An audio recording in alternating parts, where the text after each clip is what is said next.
Hey guys, I'm Untitled Chapter, and this is the new Asus ROG PG42UQ, and I'm very excited to try this. It's a 42-inch, 138Hz OLED gaming display. And actually, as you might be able to tell, I'm not in my usual studio. You might be able to hear the car engines over there. This is actually in the paddock at Silverstone Circuit, which you probably know is where they hold the British Grand Prix. But really, I'm here for this. They've been teasing these new big 4K OLED monitors since January, but finally I've been able to get hands-on, although only for a couple of hours, and of course I'm willing to wait for my review sample back at the studio to run all my tests and see if it actually lives up to the hype, and crucially, the price. And firstly, there are two models, a 42 and a 48-inch, and they are identical, other than, well, size and price. So it will depend on your setup and, how far away you sit from it, but I reckon this 42-inch will be the best option for most of us. And if that's not enough, we've got three 48-inch displays all together playing Project Cars 2. I don't even want to know how much this setup would actually cost. But looking at those screens, you can see the razor-thin bezels do make a multi-monitor setup kind of interesting. If you had a dream monitor checklist, I would bet this ticks off almost everything. 4K, OLED, HDR, 120Hz, although easily overclockable to 138.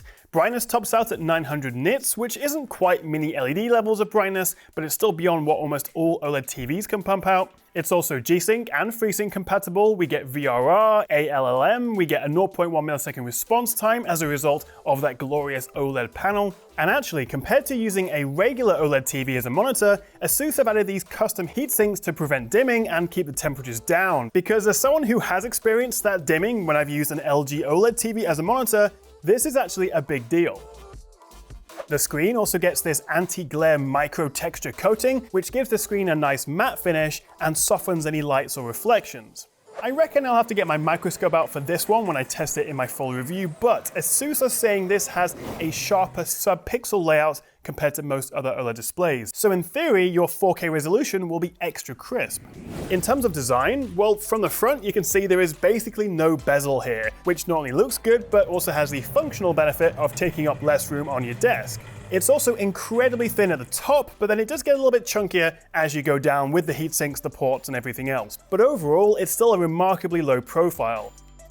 We also get this tripod screw mount on top, which you could attach a light or a camera to if you're going to do some streaming, and then underneath we have this ROG logo and also the joystick to control the on-screen display. There's also a ton of ports on this. We get two HDMI 2.0s for some reason, but more importantly, we also get two HDMI 2.1s, which support DSC or display stream compression. So these are what you'll want to use if you're plugging in your PS5 or your Series X to get that beautiful 4K 120. But for PC gamers, you'll want to use the DisplayPort 1.4 to get that 4K 138Hz. So these have been designed primarily for PC and console gamers, but the 10-bit panel, the 98% color accuracy, the factory calibration, and the OLED's 1,000,000:1 contrast actually make it a surprisingly capable work and editing monitor. And you could also easily turn it into a TV if you plug in maybe a Roku or a Fire TV stick, and then use the bundled remote control that comes with it. Now I will say it was hard to get a sense of the sound quality from these during my hands-on, literally at a racetrack, but we do get two 10-watt front-facing speakers and a 15-watt sub built in, so this should offer some pretty incredible sound for a monitor. So, first impressions. Well, these are absolutely incredible, although I do still think there's some room for improvement. For example, that 138Hz is frustratingly close to 144, which would have been nice. Also, maybe a Thunderbolt port would have been a handy extra for plugging in laptops and getting a high refresh with a Mac. And also, bear in mind, this does have some strong competition from LG's Ultra Gear, another 48-inch OLED, which are actually cheaper than these. The 42-inch will set you back £1,400, and the 48 will be £1,500, which actually isn't as steep of a premium as I had expected for the bigger size.